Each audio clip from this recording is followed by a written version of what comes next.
At 12 years of age, the chosen ones of time receive blessings from the gods called gifts. Plenty of people chatter about as a young boy mentions to his father that the place is looking quite lively today. Truly, because today was the day of ceremony where his son was to receive his own gift. They're very much excited to see the birth of their next battle-ready lord. The power of the royal family had dwindled, and in this vacuum, the many lords of the land have begun to jostle and fight for territory. Father was sure that his son, Luke, would inherit a gift of combat. One's genetics have a great impact on the gift you are liable to receive. His mother's gift was swordsmanship, while his father's gift was holy swordsmanship, something of an even higher rank than that of his mother. His father is known across the land for his strength, bravery, and gallant acts of battle. From this, he had risen from Count to Marquis in a single generation. He was counting on Luke to gain a gift of combat so the family line may be continued. Next at the church, people are told to be silent, but not before we learn that Luke has a brother from a concubine. It appears that Luke isn't the lucky one though, for his gift is that of village building, something that the priest is sure would be far away from the battlefield. Ouch, that's gotta hurt. Luke is in disbelief while the people wonder what would happen to them. His brother pushes him out of the way and gets holy swordsmanship as his gift. Raoul's gift sparks joy and cheers among the common folk, while Luke's mother is utterly broken at the news. He's sent away on a wagon, presumably out of shame, and nobody would be coming to see him off. He's being sent to the sprawling, uninhabited wilderness of the House of Albert's domain. It's a barren land, infamous for its poor soil and the savage creatures that live around it. He was tasked by his brother with developing that land into something livable. As his snarky older brother said, his power of village creation should make this a piece of cake. It was actually a form of exile, but nobody lifted a finger to help. Someone aggressive like Raoul may be just who they needed in these troubled times. To be honest, Luke was never the fighting type. Despite all his training, he never wanted to kill anyone, not even a fly. 1 week later, they arrive at the place and he's let off the carriage. This place may be even worse than he'd originally heard, and that was saying something with the rumors running around about it. There's a forest in the north and a huge mountain range in their east. They were both danger zones with bad creatures roaming. They rarely come out this far, but you never know. But just as he's wondering how to deal with all of this himself, a voice chirps his name from right behind him and someone else steps forward. Milia the maid. She had followed him out here because she knew that he needed help, and tries to pep talk him up, though it doesn't seem like he's as sad about it as she may have once thought. He asks Milia if she's sure that she wants to stay out here, and she claims she made a vow when she became a maid. But the truth is that she's, let's say she likes him a little too much for comfort. For now, they have two options. Either they try and cultivate crops, which was never going to work, or they run away together. That's probably the more realistic option. Ever since he received this blessing, he's had no idea how to use it. Though now might be a good time to start. So, you have wished it, so shall it be. The maid is asked to step back a bit, apparently missing the giant glowing panel in front of Luke, and we learn that he's been isekai'd with only vague memories of his previous world. He selects yes on creating a village in this location, and suddenly, a glowing ring disperses from underneath them. The ground had leveled out, and he now has a list of facilities that he can build. Simple stuff, mostly. They build a small hut with his gift, and it's instantly placed for the two of them. Now he has 40 village points left, and he recovers 10 points a day. Do they need another hut? Maybe make a well? Milia says that they need a well as one hut would be more than enough for the two of them. They need a water source after all. Without much hesitation, he calls forth a well and it instantly appears before him.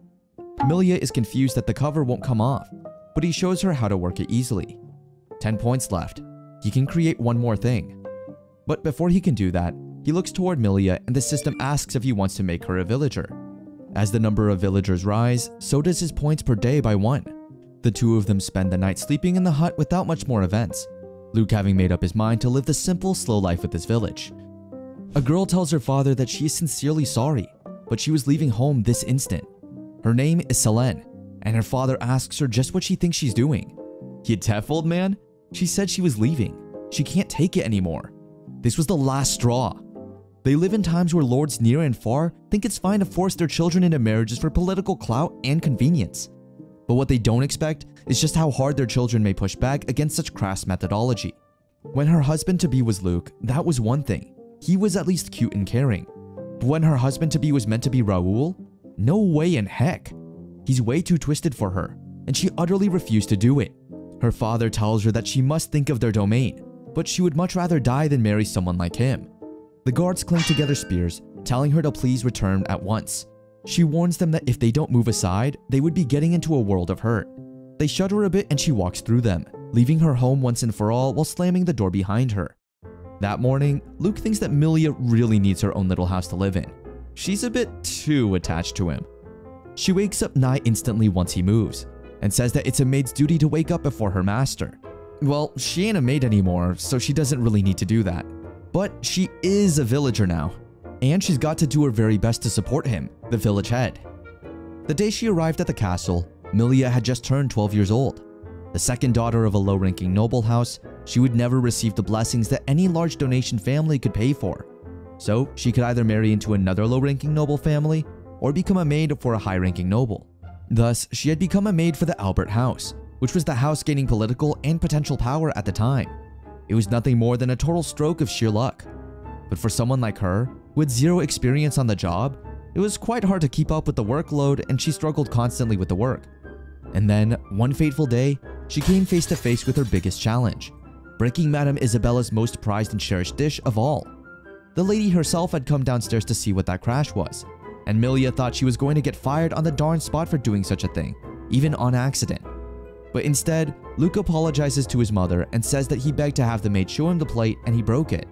As expected, his mother instantly kneels to see if he's alright, forgetting about the dinner dish and saying it's no worry. She does scold Milia that she needs to be more careful, as Luke is still just a child, but that's all she gets reprimanded for. As she's done sweeping up the mess, Luke had turned to her to give her a little smile, and once his mother is gone, he says that he knew she wouldn't get mad if she thought he did it. And in that moment, a 3-year-old stole the 12-year-old's heart.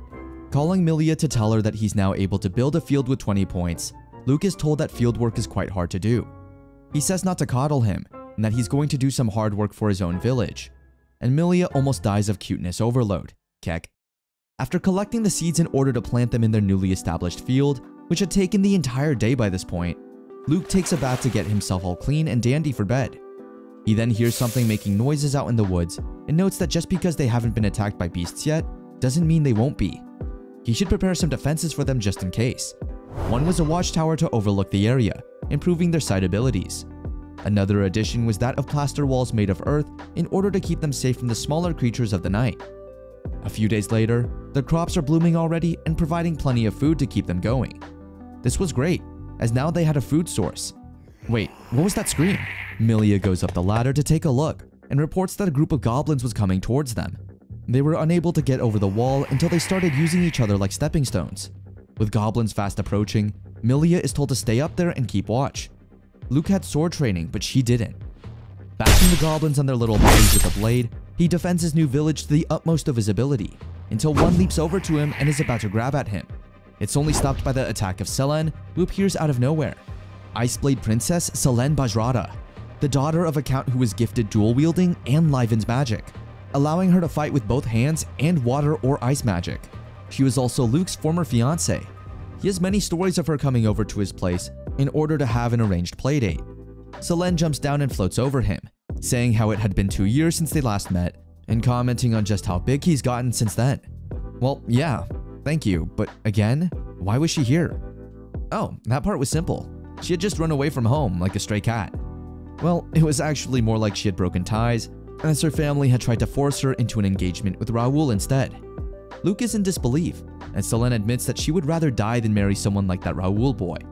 Thus, she ran away to not suffer said consequence. Luke bows in misunderstanding, apologizing to her for not noticing sooner. It must have been hard for a girl to have her marriage decided for her.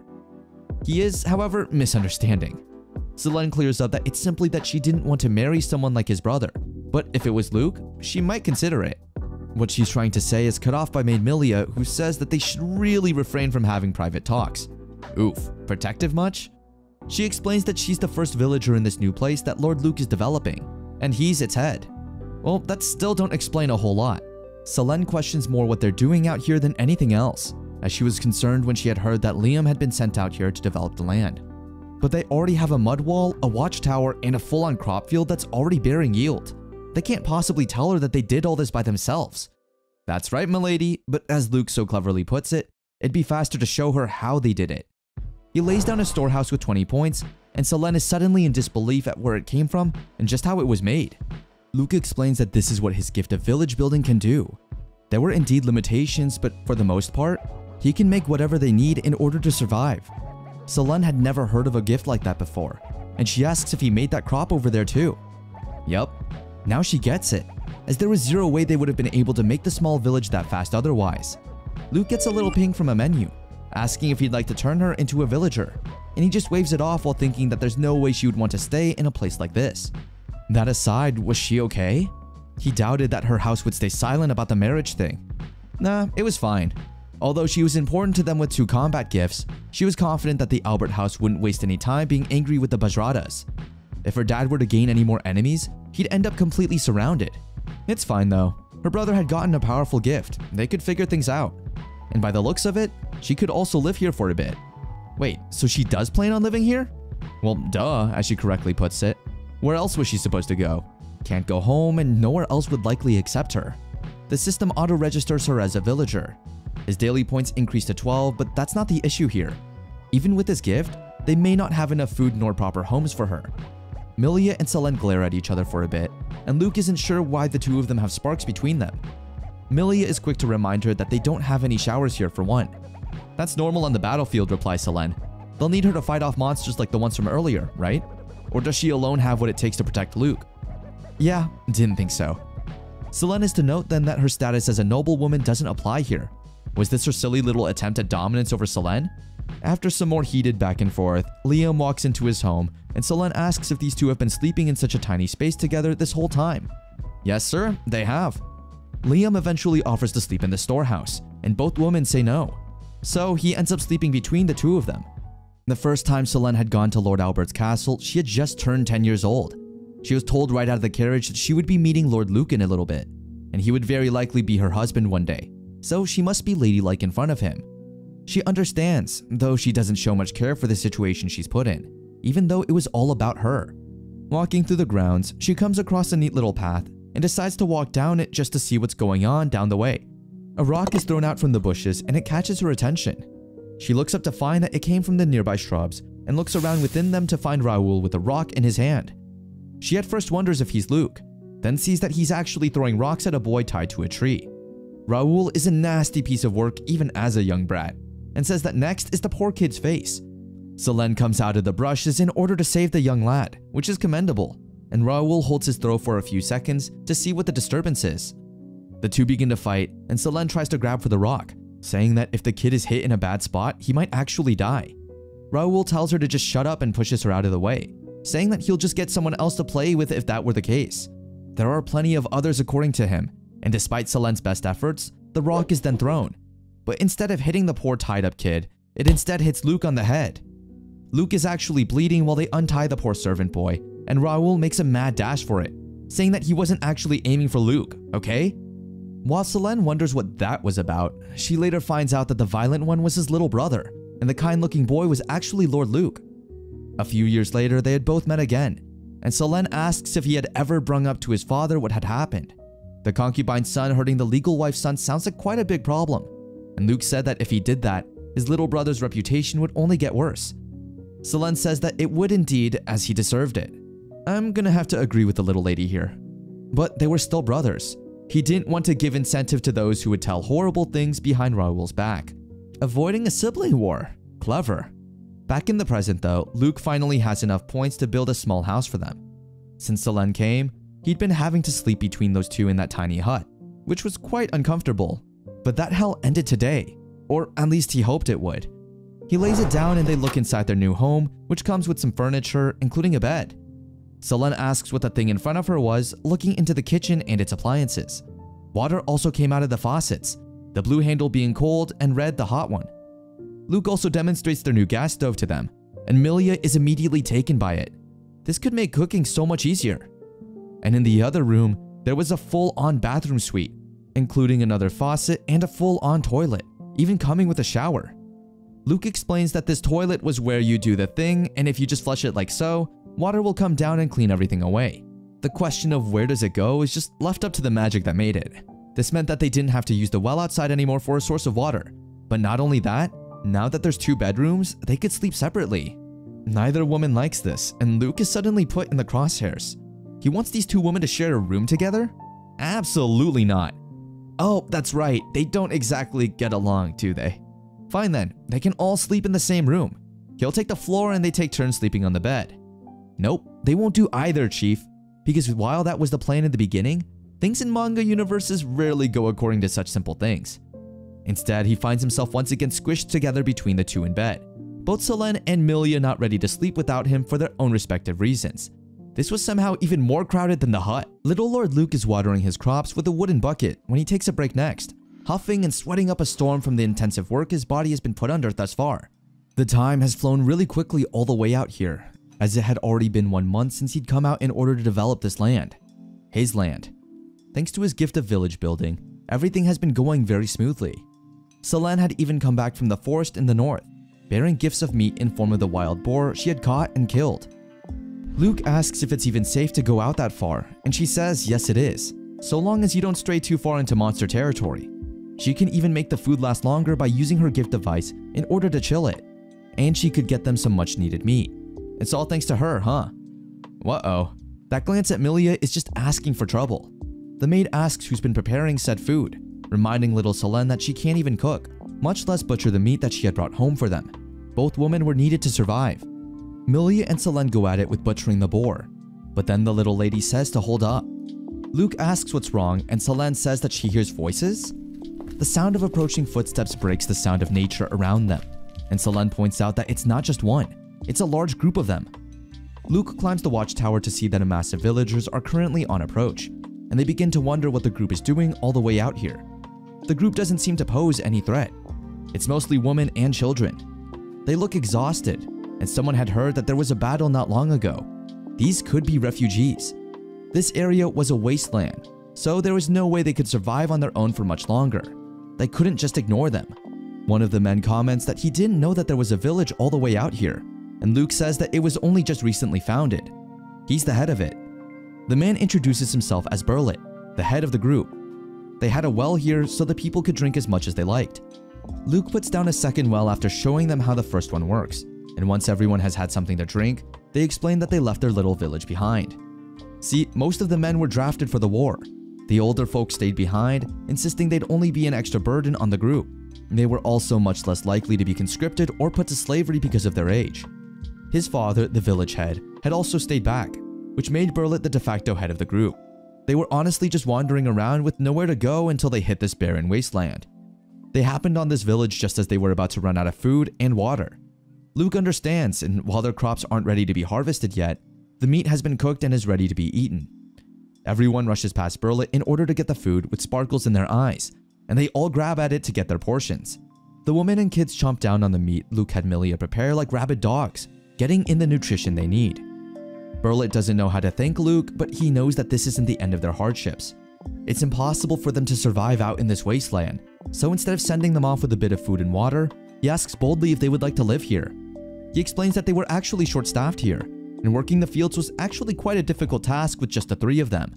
Come harvest time, they'll have more food than they can eat. Burlet warns that they are a large group of mostly women and children, so he's not sure they'd be a reliable source of good labor. Luke says that until now, he's had to rely on the wheat and seeds that he'd brought with them from the castle. The 3 of them don't know enough to make it on their own as well. He asks Burlet sincerely if he can help them out here, since they know next to nothing and would not be able to survive without the aid of professionals in the field, pun intended. He soon receives a message from his system that the Burlet caravan of 51 people had become his villagers, and then a whole flood of beeps and panels pop up out of nowhere to greet Luke with excess information. His village had shot up from level 1 to level 3, and he now had additional facilities available, a lot of them in form of things like gates, parks, stone walls, and medium houses. He also receives 2 new skills, those being Assess Villager and Move Facility. Luke correctly guesses that he gets a whole bunch of points once his village level goes up, and the daily points along with the total area of the place increases too. Now, what were these 2 new skills?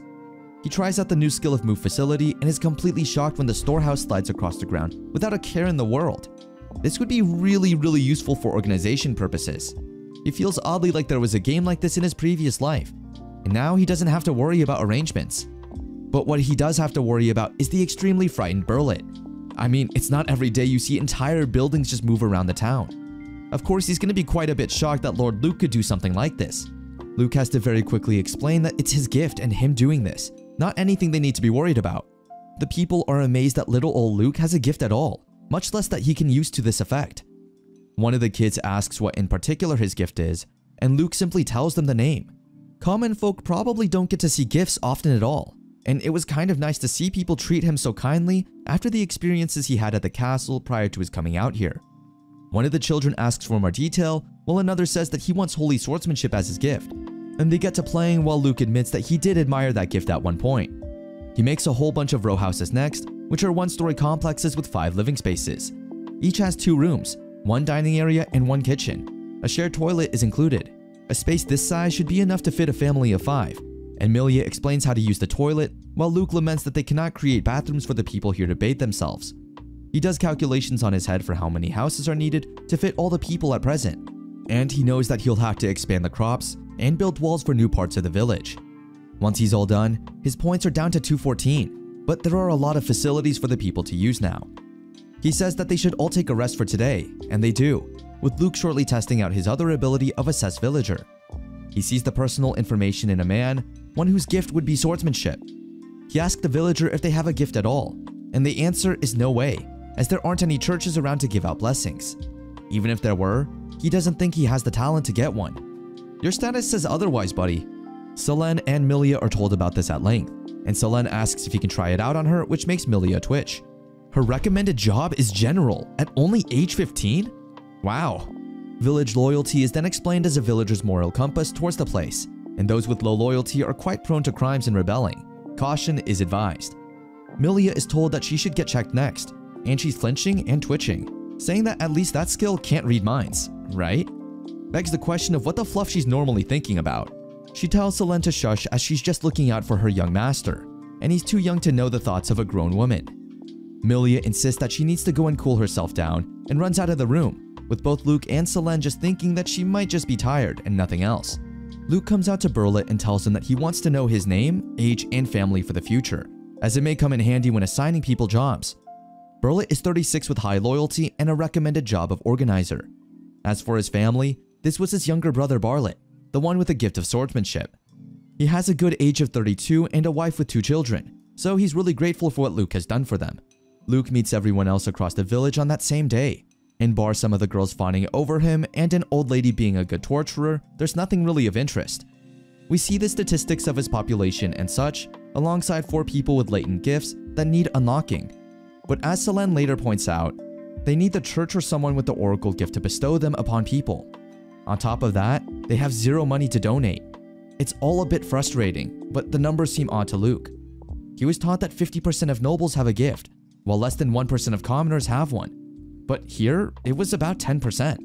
If this wasn't just a coincidence, then are most people being led to believe that commoners don't have gifts at all? The large monetary donation required to get a gift prevents them from knowing if they really do have one, and it seems the nobles have created a monopoly on gifts. Who knows, they may even be conspiring with the church in order to restrict blessings. But that was just a theory, an action theory.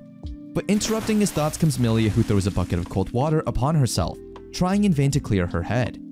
He uses Assess Villager on her, and the recommended job is Priestess, with the village loyalty being ultimate. Her gift is Oracle? Ooh, spicy.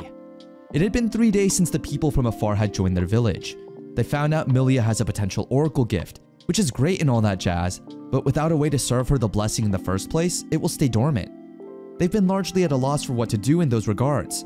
Luca has heard stories from before of people praying at a church for years on end and opening up their blessings through constant worship, but they don't even have a church. Luke is then called over by one of the villagers. I think that's Burlet, and they tell him the sweet info he's been looking for. The crops that they laid down not so many days ago? Yeah, all of them are almost ready for a harvest.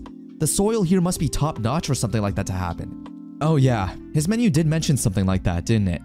The strangest thing is that even the off-season crops are doing well here, which is odd. Luke knew that their timing was a little off.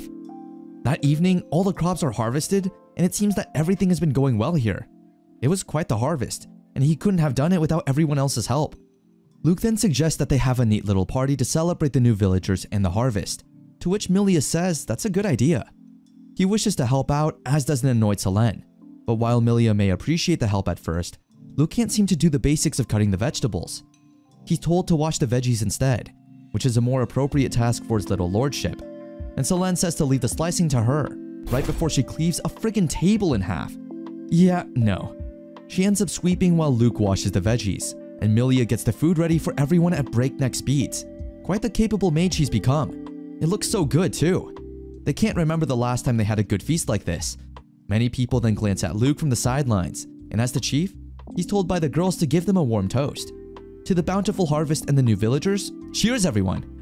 Burlet thinks the food is delicious, and his brother calls him on his very basic choice of words in describing it. But the happy times are quickly broken up by a problem that fast approaches their border. A group of people is coming for their village. About 40 of them in total, all of which look like skin and bone. Luke is about to say that he'll go down to greet them when Burlet pushes past him, instantly recognizing one of the men as his friend Donga. They know each other because their villages often interacted, and he used to come over a lot because he had a crush on the dude's sister at one point. Anyhow, it looks like they've all been having quite the rough time as well. Well, ain't that cute? Donga admits that there was nothing they could really do at home, so they left their village behind in order to come out here looking for a new place to settle. It was thanks to Burlet being able to found a village in such a place that his friends were now saved. But oh ho ho, my friend, he wasn't the chief of this village, no. That was Little Master Luke over here. They had only arrived a few days ago. Donga excuses himself and introduces himself properly. Luke then invites them all to join in the feast as everyone is looking quite worn out. Their party was just starting, so there was no shame in saying yes. Luke insists, and with a little bit of provocation, merry is made the whole night as time passes. A few days later, there's plenty of chatter and such around as everyone says good morning to Luke as he walks by. Everyone seems to be doing alright, and things are just getting better. After the party, Donga's group decided to live here, having both delicious food and a good place to sleep during the night. That's what they call heaven. They wouldn't need to worry about the war in a place like this either. With 44 newly added villagers, the place had 97 total people, which is just shy of 100. More row houses, more fields, and a surplus of food have followed. Just as Burlet's group, Donga's group was mostly women and children. Among them, 4 more have potential gifts, but without a blessing, those would stay dormant for the time being. Though, soon another group appears in front of the watchtower. This time, it's a much larger one of 70 people. Luke is apprehensive for the very first time. His little heart beats faster than usual, and he's scared of going to see the refugees. When Burlet and his group came, he wasn't scared at all. The village already had 97 people, which was a lot to look after. And now, another group of unknown people had been headed their way. Extending a helping hand to them would be very easy to do. So why does he clench his fists about it? Because he knows that the responsibility of taking them in grows when it comes to growing their village. If he makes the wrong move, he could put everyone's lives in jeopardy. Merv Griffin would be proud. But now that he's aware of the risk, it scared him. Burlet opens his mouth to say something, but Selene cuts him off, saying that they obviously have no room for them. She's the most stern of them all. Their village is already full of people. Even if they take in this new group of people, giving them false hope would bite them in the butt down the line. Luke's gift was great. However, there was a limit to how many people he could look after before it was too much for him. Not all refugees will be as cooperative and kind as Burlet and Donga's groups. He also doesn't have to make the decision to accept or turn them away by himself. Selene would go and speak to them. Milia puts her hands on Luke's shoulders, telling him that it'd be fine. They're all here to back him up. But in the end, Luke says that he wants to take them in. If he turns them away now, he might feel regret about it later. He knows that he's being overly idealistic, but he'll try his best to make sure the choice doesn't cause trouble for anyone. They all agree in unison to back him up. There was enough food for everyone at least. The Leon caravan of 76 people had become villagers. Let's see, 76 plus 97, 173 people in the village. The village is now level 4 after the influx pushed them over 100 people. With a level up, he gained a bonus of 1,000 village points, more facility options, more space in the village, and a new skill called Facility Upgrade. The extra space gave him some room to move things around at the very least, so he rearranged the existing facilities with his other skill, and he'd added new row houses and wells. So far, each time the village leveled up, the land area had more than doubled. Luke was glad about it, but just how big could their village get? But never minding that, one of the new facilities they had gotten was a church. The potential benefit of building a church is huge, and only people of the church could bestow blessings. There are rumors of those who've received gifts from constant prayer, but even if they were true, it could take years. But it was still better to have one than not to. The building appears right in front of him as Milia asks if this was a church. but she's cut off by the fact that the feeling she used to get from a church feels so much stronger now. It's as if something was guiding her. At this rate, she'd receive her gift in no time. The church description said those of strong faith could receive a blessing, so maybe this was her chance to help out her little Lord Luke. She would pray from dusk till dawn in order to get that gift and receive it ASAP. A lot of people get a rather ominous aura from the church, and since then, Milia had been cooped up in the building for days. As for his new skill, the facility upgrade one, he tried using it. This one allowed him to improve various things about its structure, from storage space and quality to security. He can do the same thing to the fields, oddly enough. The most important upgrades he could accomplish was replacing the plaster walls with stone ones, and a small house with a medium one. Milia had been cooped up in the church as usual, and he's starting to think that it's too much for her to handle by herself. So he goes to check up on her. Luke is swiftly hugged and informed by a rather excited Milia that she has received the gift of Oracle, which means she can now bestow gifts upon other people. She still can't believe that she was able to get it without the use of a priest. Selene looks on in a bit of disgust as Milia won't let Luke go from the hug. Such a lewd priestess existing feels like a sin in and of itself. Ay ay ay. Anyhow, Luke is able to gather together a whole bunch of people who have the potential to receive gifts. He tells them that they do have such things within them, and at first they don't believe him. They think that gifts are special, and only nobles could receive such things? Heck, one of the men comes from a long line of nothing but farmers. He was just a nobody. Well, not quite, Buster. It was true that some families were more likely to receive one. However, it seems that status really doesn't matter in terms of which families receive such blessings on their children. He knows that it may be a hard thing to believe, but they should at least try receiving them. Milia prays over Barlet, and finally, he'd been given the gift of swordsmanship. Barlet feels some sensation crawl through his veins, and the others ask him if he really did receive a gift. Swordsmanship, huh? Maybe they could give him a blade made out of wood for starters. Instead, Luke hands over his own blade of expensive origin, and says it'll be far more useful in the hands of someone who knows how to use it. He's never held a sword before, but now, it somehow just felt right for him. He thanks Luke for uncovering his gift, and says that while he is a bit too old for this stuff, he tries best to grow strong enough and keep his village safe. The other people were quite giddy at his reaction to this, and everyone wants their gifts told to them by the new mystical oracle that is Milia. There's a whole list of them here, so read it yourself if you want to find out. The people gush about their gifts in the aftermath, and out of 173 people, 17 of them had gifts. That's quite the high number, though 4 of them were children. Giving a gift to a child before they've grown could take an eventual toll on their body, so this time only the 13 adults received their gifts. With this, Luke was hoping that they could improve their food supply and security. The swordsmen began to train relentlessly, clacking blades together in vigorous mock battles that put their skills to the test. Neither of these men have really held a sword before, but it appears both of them are getting better and quick. A lot of chatter surrounds them, many people having come to watch the spectacle. Among them, Burlet says that a gift is a really cool thing, and he wishes for everything on Earth that he had one. A gift, huh? An absolute power that's impossible to obtain no matter how hard one tries. Luke thinks he understands it now, why his father wanted him to receive holy swordsmanship so frigging badly. Selene walks past him and says that they've improved quite a bit, and the next time she goes hunting, she would be taking them with her. They call her teacher despite her only being 15 years old? Oof. Well, to be fair, she has shown herself to be really strong in the past. The older woman then swarm him with compliments about how young and sweet he looks, earning Luke a blush and probably a little annoyance. The women have to scurry off to help make lunch just then, and they leave their little chieftain a mess. They called him cool, huh? What liars. Anyhow, the ratio of women to men in the village was roughly 2 to 1. Most of the women over the age of 20 were married, and their husbands were forcibly conscripted. It would be nice if people gave him the same regard that they do Selene. The village has become quite lively in the interim. A kudos to how well it's being managed so far, no doubt. It makes Luke happy to see the women and children of his own little paradise smiling away. Burlet genuinely thanks him for the service he's provided in keeping everyone happy and well fed. As without him, they would still be wandering the wastes with half the group dead or worse. Though they can't celebrate victory just yet, as a new group of refugees is now fast approaching the village. There looks to be about 10 of them, and they're all shaken up by the encounter of people this far out. They look utterly terrified. Luke asks what happened to them all, and it seems they were attacked by a gang of ruffians. Said thieves were murderous and killed any who resisted, while dragging away a large number of people somewhere for probably nefarious purposes. They were the only ones who were able to escape, though while it is awful, now it might not just be their problem anymore. Now, it might be the village's problem. You see, the thieves, they ain't stupid as they may sound, and they might be following the remainder of the group there. Man, this sucked for the dude who had to go out of his way searching at this hour. Bar, a member of the gang of thieves, had let his guard down just a little bit, but that ended up costing the bandits precious resources. The boss really didn't have to get that mad. Bar's main job was to abduct refugees and sell them to slave traders, and thanks to one of the recent wars, refugee numbers were way up in the heavens. Business was booming. At least it was supposed to be. Some of the goods, people he means, ran away because of a slip-up he made, so he came all the way out here to bring them back.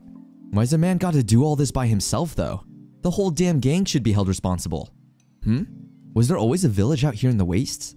He sure as heck didn't remember one here, and it was kinda hard to miss something as big as a village on the radar. Oh ho! It was nothing but women and children? He'd hit the jackpot! If this was a village run by refugees, which it certainly was, it could be taken down rather easily. His slip-up will be a thing of the past. Hell, he might even be promoted. One of the main reasons that their group works so fluidly is because of a gift called telepathy, a stupidly useful one which one of their members has. It allows two people to communicate no matter the distance, and it's helped them get out of some pretty rough riding spots. He calls on that friend in the group and says that not only did he find that group of refugees, he found a whole village out here in the wastes. How sad. So many more lives are going to be ruined by their decision to keep running and find help. And you, my devious sir, can rot in the depths of hell. Luke gets a warning on his radar that an intruder has entered the village. He tells Selene that something hostile has come to meet them, and it could be that gang of thieves from earlier. She's overjoyed that they have an early warning system, and it says that there is only one of them out here at least. They're probably scouting the area since this was a new village, and it says they were out somewhere in the fields, in the darkness of night's embrace. It was completely silent out there, and Selene warns that they were concealing their presence. These guys knew what they were doing. Luke is warned to stand back as they have no idea where the guy might come from.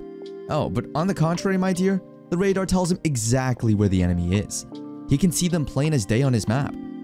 Bar rushes out from his hiding spot and towards the kids with curses, thinking that it was just two little brats and he could take care of them quite easily.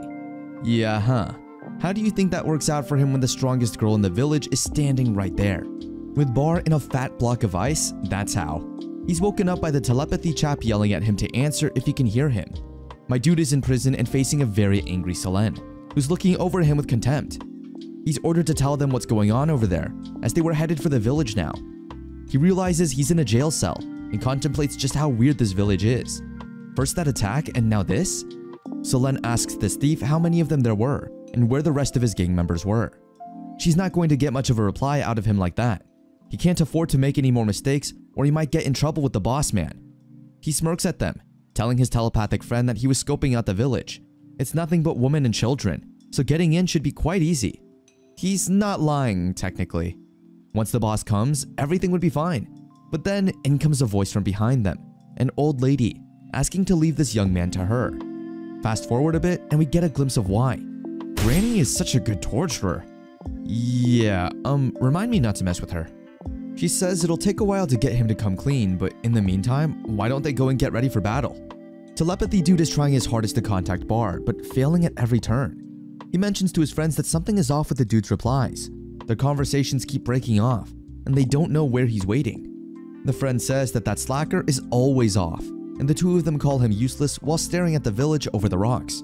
Telepathy dude is just going to listen in on the village before they jump their guns and raid the place, just in case there was anything unusual about the place. That would be a good idea, but someone behind them says to quit all their yammering while he brings a giant axe down to the ground. Picking it back up, he says that all they need on this night to raid such a fickle place was brute force. Surely there was no need to overthink anything on the matter.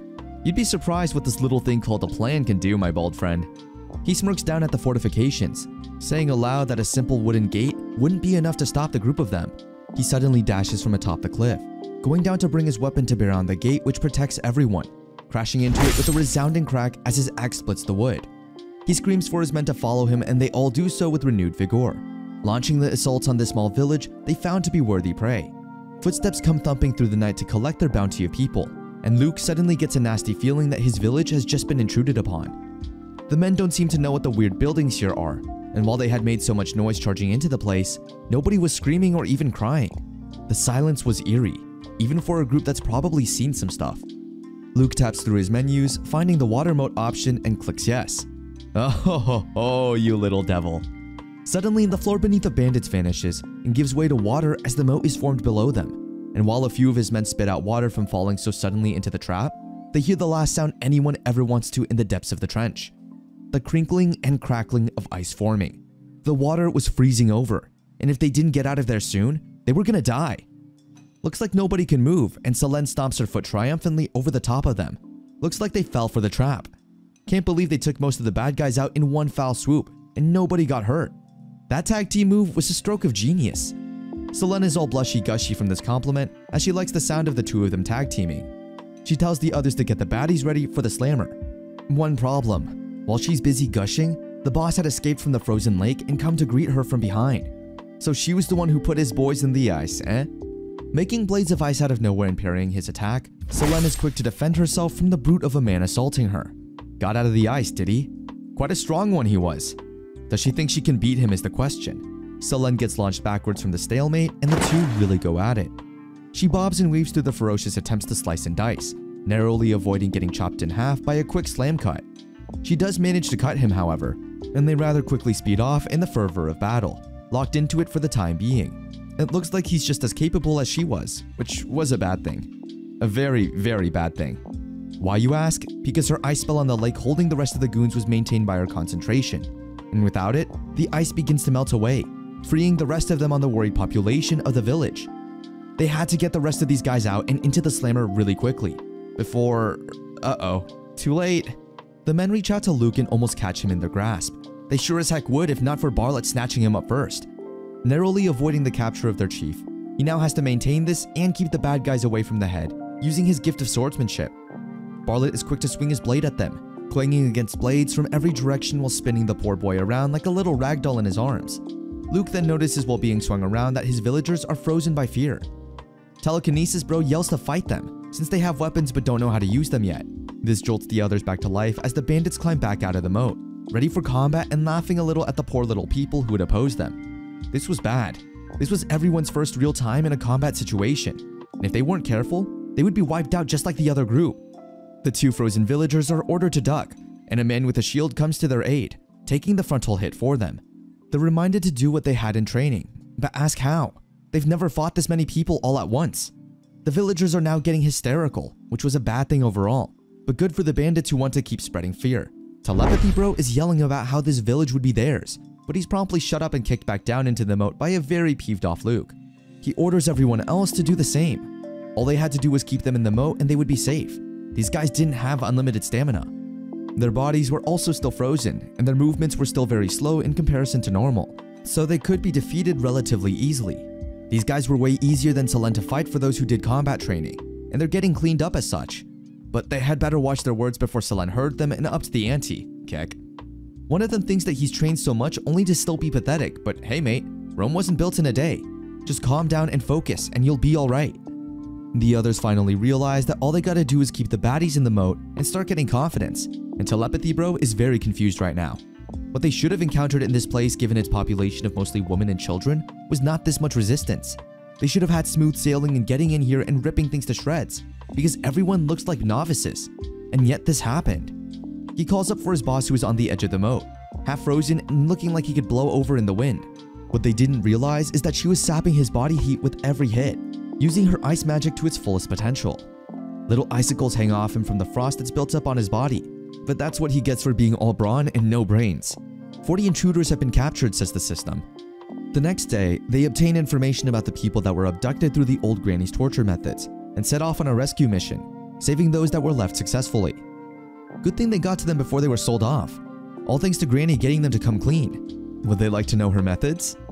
Nah, I'll pass on that one, Chief. They've just one problem left now, dealing with the thieves that were captured who were sitting pretty behind bars at current. Luke is wondering heavily what to do with these characters, since there are 43 of them in total. Normally, he'd have handed them down to another region with the wherewithal, basically the resources to deal with them. But given the war, there was likely no place that could.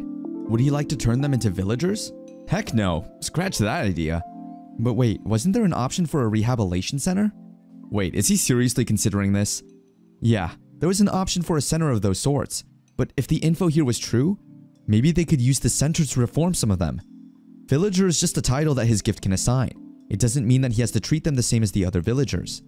He has to go out and ask everyone what they think before making the choice for them though. Good man.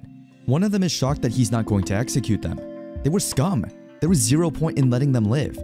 It would be a mistake, and keeping them locked up would be a waste of the village's food supply. But do they really want all of them dead? What about those who weren't involved with the killing? What if some were forced to join them or be killed? There could be so many reasons they had to do it. Some people are obviously not happy, and one of them is very not happy because his entire family was killed by the group. Needless to say, after this village-wide talk, some people had left the village because they didn't like the direction the place was headed. They are auto-removed from the village count, and it makes Luke a bit sad to see them go. But there's nothing to be done about it. Granny gives the wise wisdom that she feels for those who had lost family to this, but they disagreed with the direction of the village. There was no helping that, afraid. And with that, his village exceeds 300 villagers as the caravan of 43 is accepted into the village. Luke puts down a rehabilitation center with a boom, just as usual. And with that, they now have a place to send the rotten bandits who had permeated their jails for the past little bit. They don't yet know how effective such a place would be, but it was better to try than sit back and do nothing at all. They send 5 obedient-looking bandits into the center for a first test, and looking after them is none other than Granny Nema. The old lady is somewhat pleased by this, and while Luke hopes it will solve the problems with the thieves, well, they're desperate enough to try the old-fashioned puppy dog eyes trick, complete with little pouts and tears. He shakes himself out of their gaze, not giving in to their tricks, and even checking the villager menu with Assess in order to determine if they have learned their lesson already. Having a nat 1 on their loyalty check, he coldly tells Granny Nema to take him away, and they comment on how sharp the boy is. Keck, you boys ain't getting away that easily. Right, what's next on the schedule? Fixing the gate that broke? Easy doing.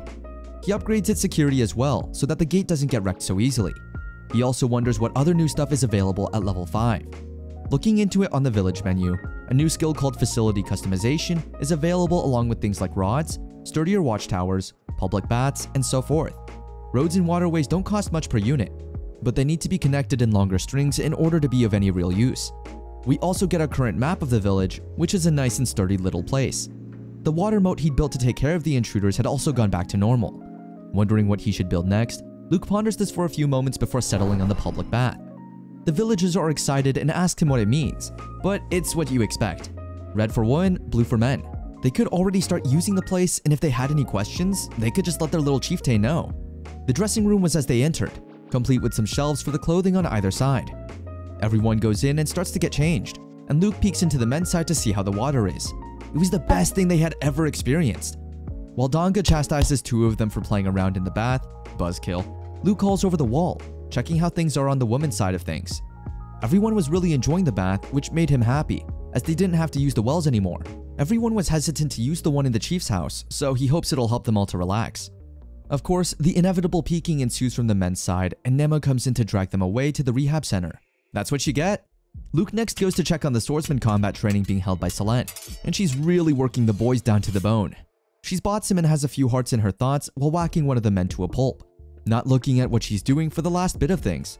She asks how the public bath is, and they hear a yell from behind them as a wooden blade cracks in half. That was their last one. Selene apologizes for breaking it without looking, and Luke pops out to ask if they don't have any other swords to use. Not just swords, they don't have any useful weapons. They've been bringing back some things they thought would be useful from their hunts, but there wasn't much in the way of variety here. They wish the thieves had some nicer gear on them when found, but aside from the heavy and unwieldy axe that no one could use properly, all the knives they had were utter junk. What if they sent the thieves out to look for materials though? Won't let them go too far. Nah, too risky. Luke contemplates things as they are, as all his gift lets him create are facilities. There had to be some way he could help them out. Bartlett senses his unease though, and says that it's okay. They've been to the forest many times, and each one of them has been quite careful. They won't overdo it. They also already depend on him for so much, and he should use his gift for himself quite a bit more often than he does. For example, look at the house that he lives in. The 3 of them, himself, Milia, and Selene, all shared one bed, and the place was tiny for just 3 people. Though that was just how Selene liked it. Needless to say, that's the next upgrade that Luke does.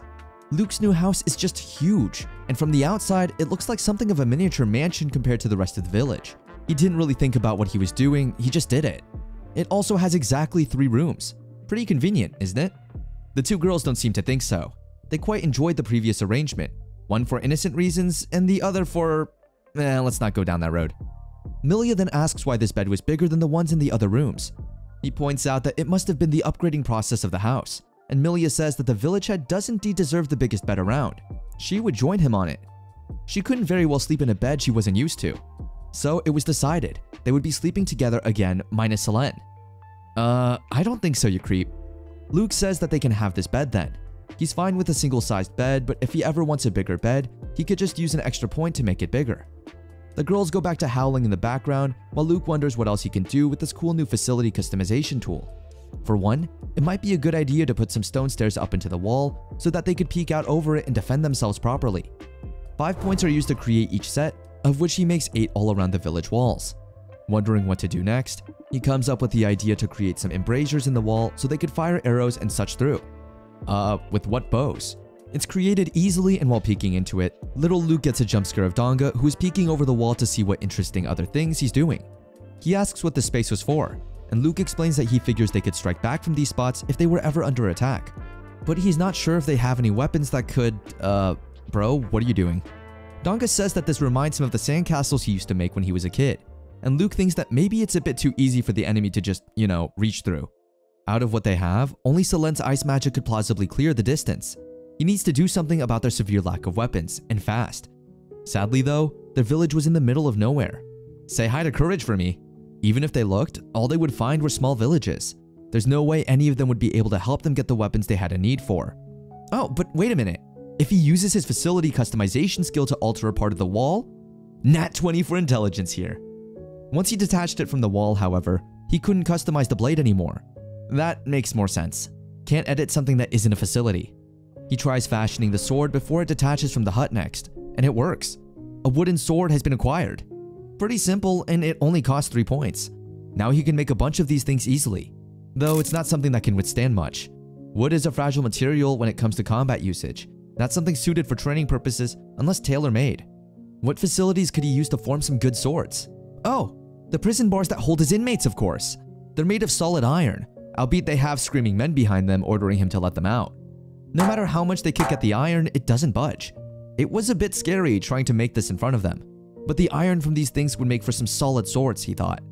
He adds a new bar to the prison doors right in front of him, and it takes one of the inmates off guard as it leans down to make it appear. The dude wonders where in the blue blazes this bar randomly appeared from, and then he's even more taken aback by Luke just cutting it in half on one side. In the end, he successfully makes some iron sword bases out of the iron bars and runs off with it, going to try a bunch of combinations to make the hilts. He's sure if he looks around the village, he might be able to find someone who knows a lot about weapons. With this structural borrowing technique, they may be able to make all kinds of gear appear.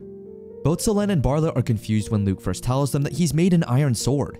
But after Selene throws one to Barlet, she comes at him like she's about to kill him as a test run for these brand new blades. They duke it out for a little bit before Selene inspects the blade in her hands and tells him that this'll do nicely. Granny Nema comes out of the rehab center next, pleased that things were going well for her chieftain. She had brought the reformed boys outside with her to show off her handiwork. Upon checking their loyalty, it's actually high. She tells them that from now on, they are to do as the chief tells them. If he orders them to work, they work. If he orders them to friggin' die, they friggin' die.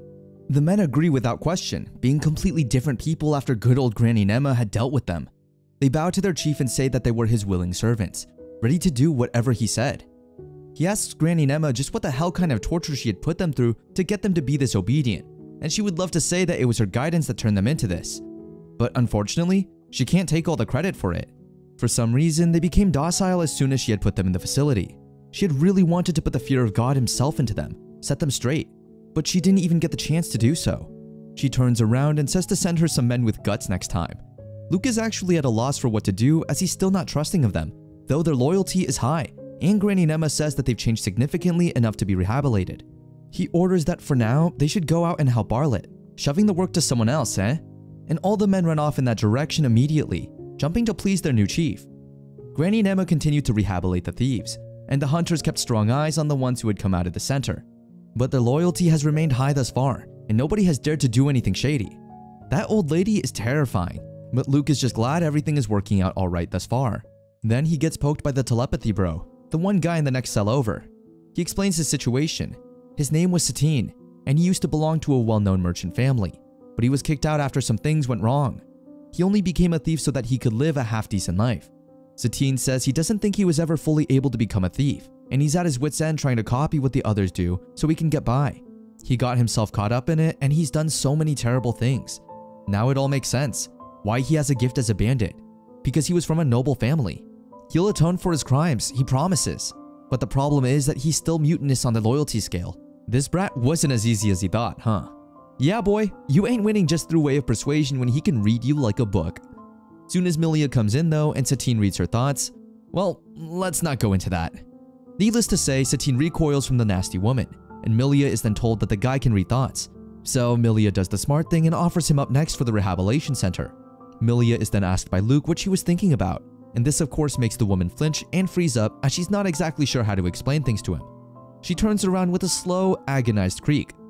She explains away that she thought of, cleaning the toilets later. Maybe he thought it was quite nasty. Let's just leave that there. When he goes outside, however, something seemed to feel quite off. He asks the group of chattering people what was wrong, and Bartlett is quick to explain.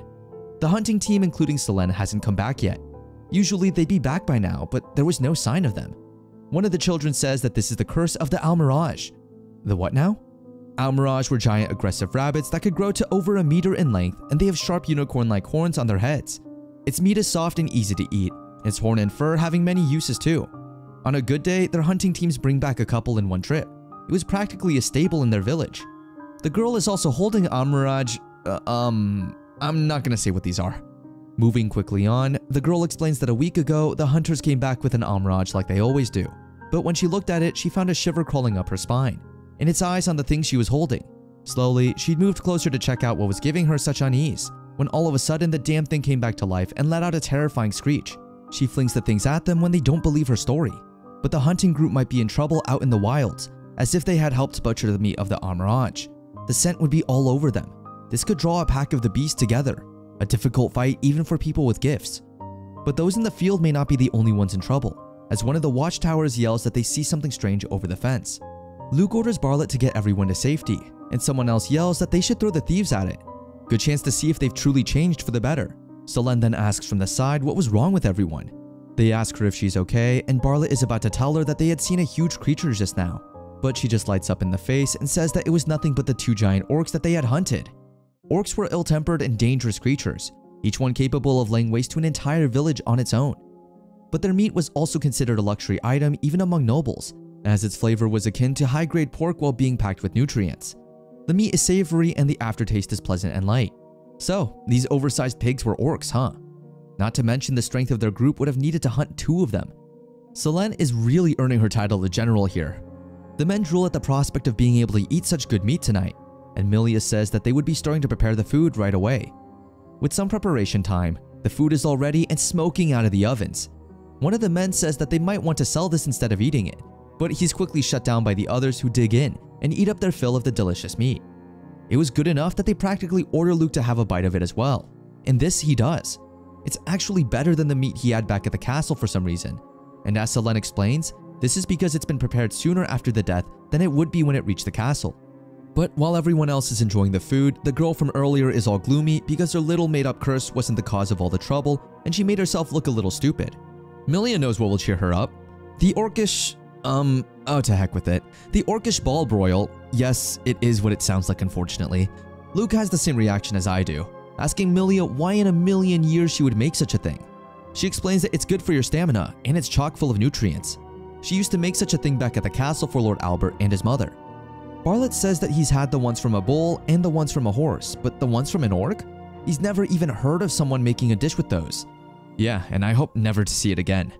Milia urges the little girl to give them a try as they've come piping hot off the oven, covered in sweet and spicy sauce. I won't describe the flavoring, but suffice it to say she likes it very much so.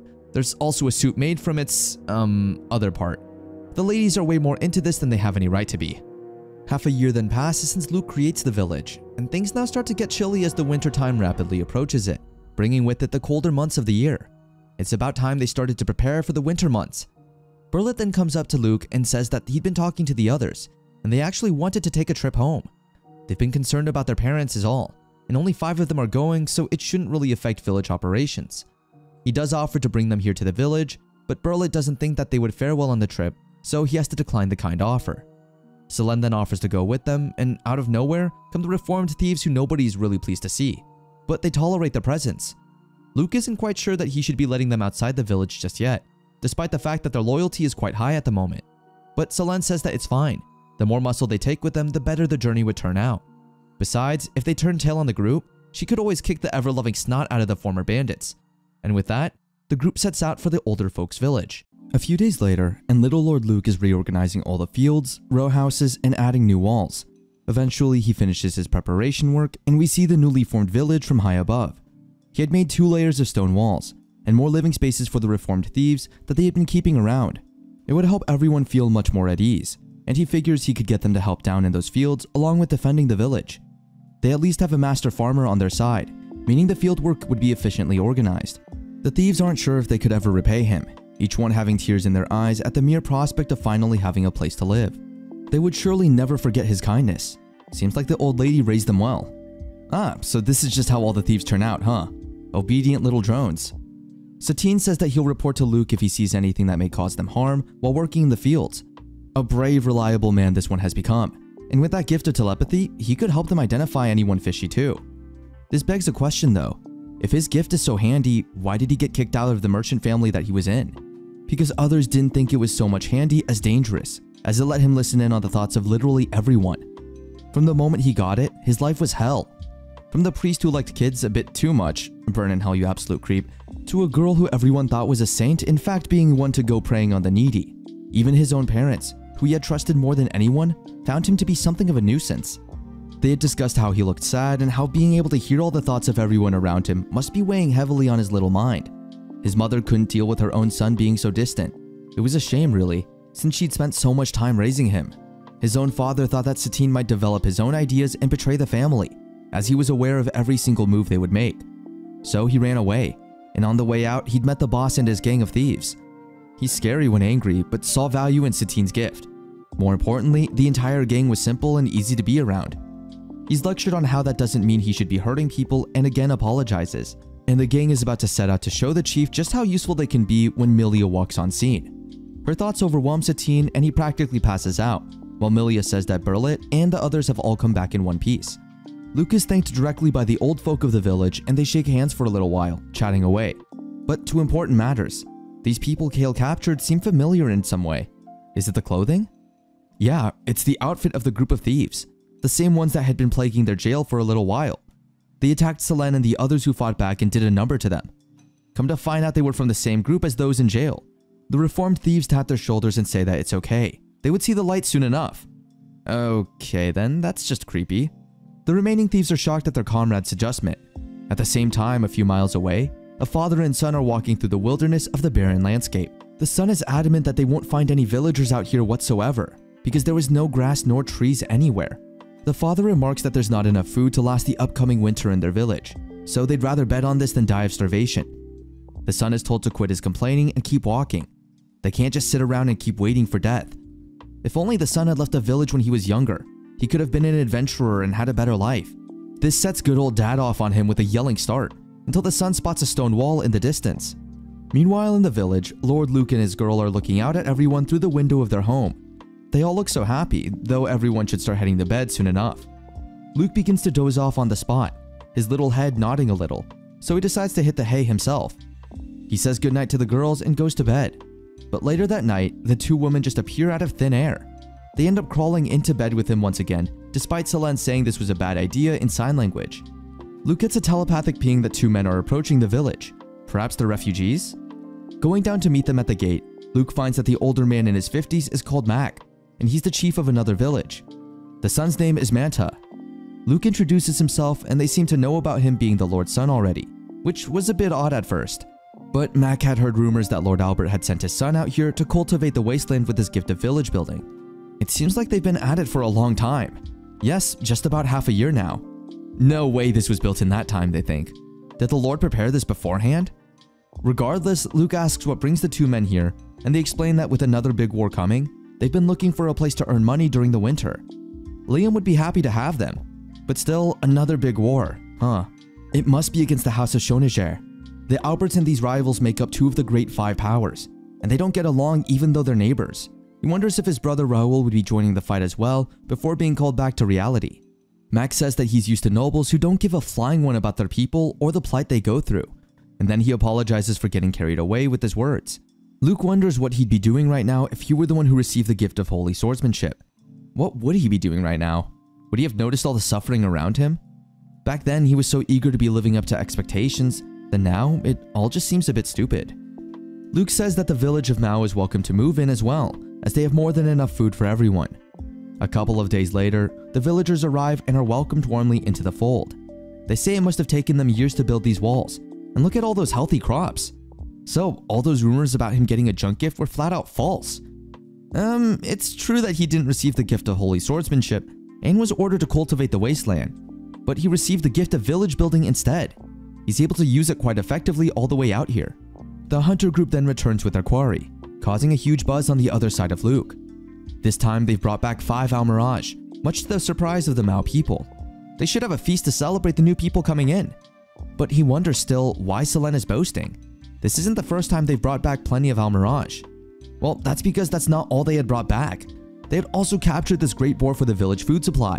Needless to say, everyone is quite shocked at this, Luke especially.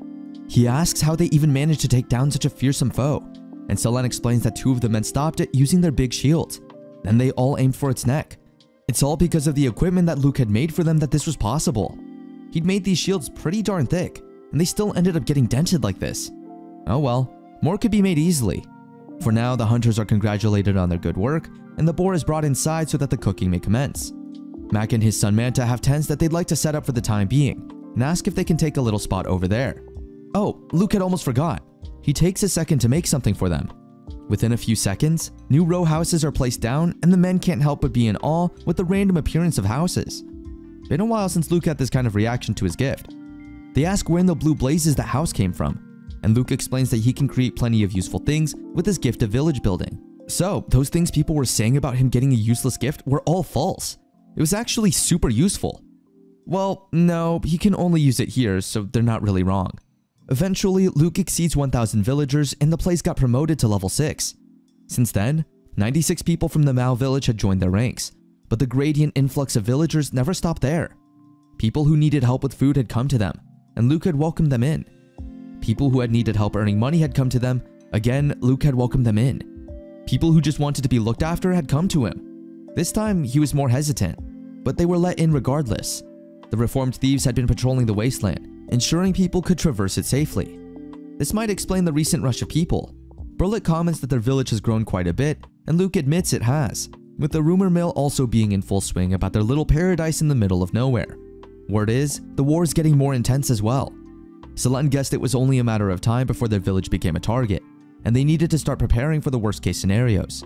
If 10% of their population has a gift, that'd still make for around 100 people, children included, given that his village is past 1,000 now. Many of them are hesitant to believe that they have gifts, but Luke saw exploration types, magic gifts, even manufacturing gifts. Among them, 24 total had gifts related to fighting. Excluding the children and elderly, that left them with 19 new fighters. Quite a hefty number considering that they would all be proficient with their professions. 2 of the men comment that since a lot of people have potential gifts, they wouldn't need to work anymore, and this would make their lives so much easier. Now, hold on there, boys. Burlet quickly corrects them by grabbing their shoulders, asking where they got that idea, Sure, gifts were great to have, but they needed everyone to help keep the village operational and in good status, especially during the coming winter months. And they wouldn't like to get sent to the rehab facility, would they? Community-wide support was essential for making the most out of the gifts many people had. They didn't have very many kinds of jobs in their village yet, so they couldn't give everyone the recommended job. But with that said, they could have them do similar jobs to help foster a sense of community. Hopefully things would keep going well for them. Luke's only remaining concern was village loyalty. As the lower one's loyalty is, the more likely they are to leave the place behind. But it seems there were a whole host of other problems that came with it as well, such as low village morale, which created its own host of extra issues to deal with. They've had to actively step in to do something about these issues. Luckily for them, all it takes sometimes is to ask them about their concerns and to nip the issues in the bud. Luke lays down, exhausted from the things that he has to keep up with in the village at present, huffing and puffing. The days are too short for him, and Burlet admits that things are a bit tense in the village right now, but he's sure everyone will come together in time. In the meantime, while trying to fix things, they passed the 1,000 villager mark. This gave Luke some much needed options when it came to developing the place, including things like an apartment complex. He recalls such things being common in his old world, at least from what he remembers. With 20 living spaces, it's got more value than a row house, and every single one comes with a bath and toilet to it. It's very much worth the 300 points that it costs to make. He also hasn't changed the area enclosed by the stone walls much, but with each level, their village area has increased. Now, almost the entire wasteland is encompassed by his village powers. Being able to make stuff outside the walls was quite a huge deal, but before that, he'd have to help out Granny Nema with the rehabilitation of the thieves. It's been going well so far, but there were two of them who just wouldn't budge when it came down to it. One of them was their boss, Doriel. Nothing she did had any kind of effect on him.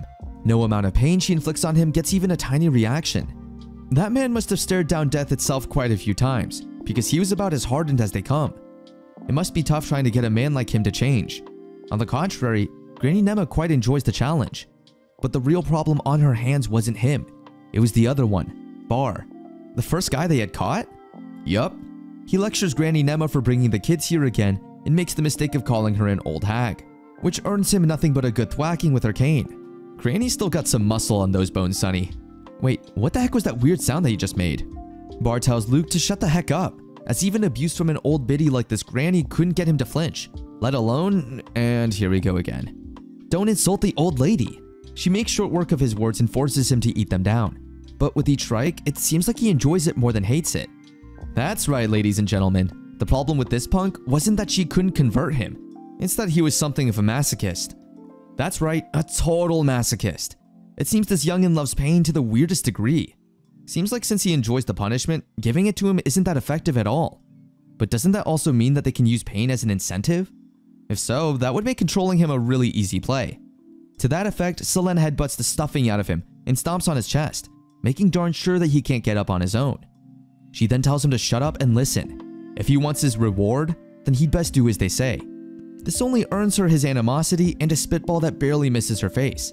She wonders what the heck is wrong with him. Let's remember she's only 15 years old. And he tells her to be quiet, as the tactics of a wannabe sadist weren't enough to control him.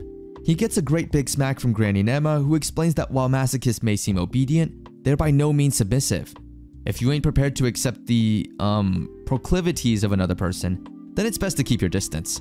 Selena's getting a headache from all of this, and Luke correctly surmises that they should then put his rehabilitation on hold for the time being, which Granny Nema agrees to. Though Selene then gets a call out of the blue from the boss of the bandits, Doriel. He recognizes her as the Bajrada's Iceblade princess, and asks her what she's doing out here all the way in this dump. She says that she has her reasons, and he continues that he'd been beaten by her. He has no intention of following someone weaker than himself. Is he telling her to let him out because he's going to be a good boy? No, but he does want to show respect to those who bested him. Should they ever need his strength, he would answer their call. With Doriel having said that, Selene later remarks that if he became a part of their fighting force, they would have a great asset on their side. Of course, she doesn't fully trust him yet, not by a long shot. But if they have him in reserve, they could save him as a last resort. Yeah, maybe. Later that day, Luke notices the sheer amount of people going to use the public bathhouse. Selene says that now that it's getting quite chilly, everyone was craving a warm bath. Lots to love about a huge one. He's glad everyone enjoys it as much as they do, he really is. Though it would be great if he could make other kinds of baths too. Just then, a lightning bolt runs through his head. Maybe he could use the customized facility tool to make the perfect bath for winter times too. He upgrades his house from a medium to a large and adds a private bath to the garden. Wow, that's quite the upgrade to the back garden. Many of the men in the village agree that the place is impressive. At least 20 people could live in comfort here. Lord Luke just agrees that he's upgraded the old place, though he didn't expect it to be this big. But at least now it can fit more people. They could come visit anytime they needed some help. Ignoring the annoyed girls in the background, the other men point out the odd look of the warm bath in the backyard. Looks like a pond or a cesspool. Oh come on man, have you no taste? He pushes them in so that they can learn the difference, and they all ooh and ah at the warm water that climbs up their bodies as they sink deeper into it, relaxing. The ladies could take the other side of the fence as per usual. They ask if he's not getting in, and Luke says that he wants them to be the first ones to enjoy such a thing and not to worry about him. They cheer for this and stay submerged in the warm water, but in secret, he's created a third hot spring that he could keep all to himself from the others.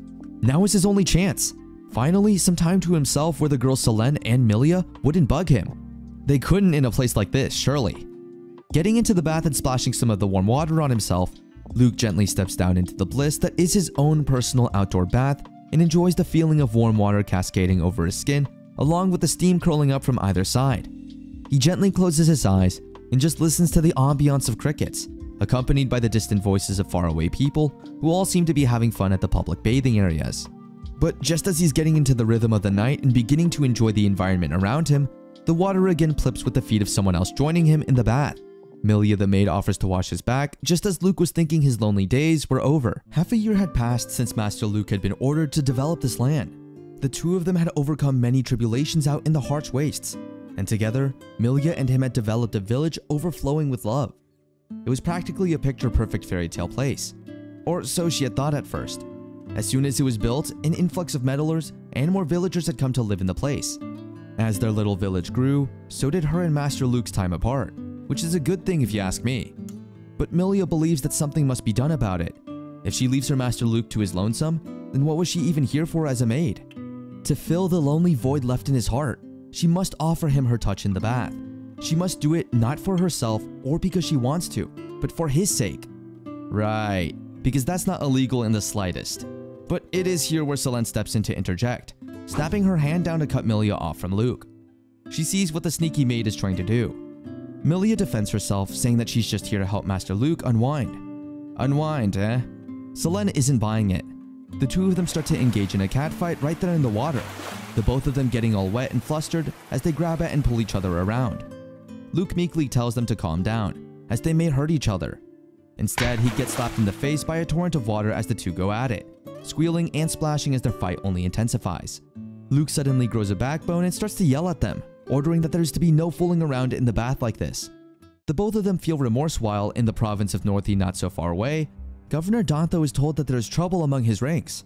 He's received word that people from yet another village have just up and vanished. Again? He did expect a few of them to leave because of the taxes, but this was a bit much even for them.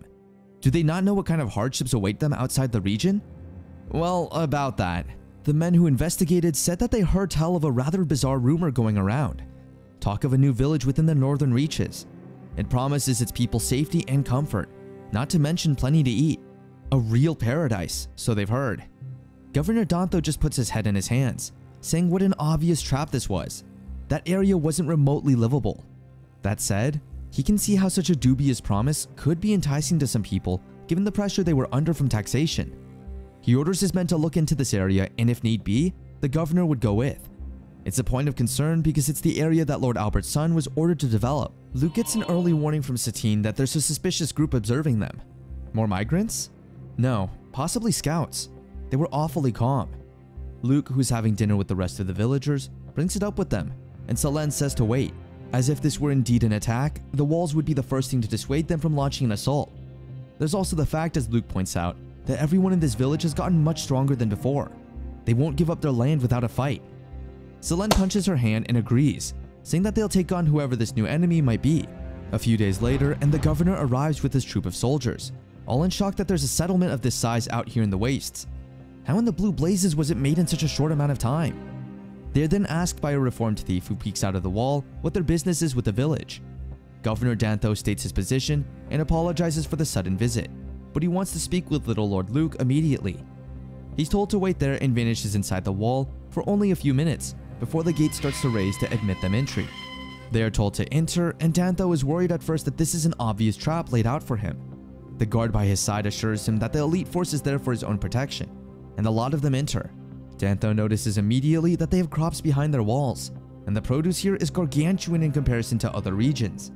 He's never seen things like wheat grow at this time of year, and it seems like all the villagers in this place were healthy as all frick. So the rumors were indeed true. This place is a paradise for the lost. He's then welcomed directly by little Lord Luke, the head of the village, and Dantho is positive that this is the little boy that he'd once met back in Lord Albert's castle all those years ago.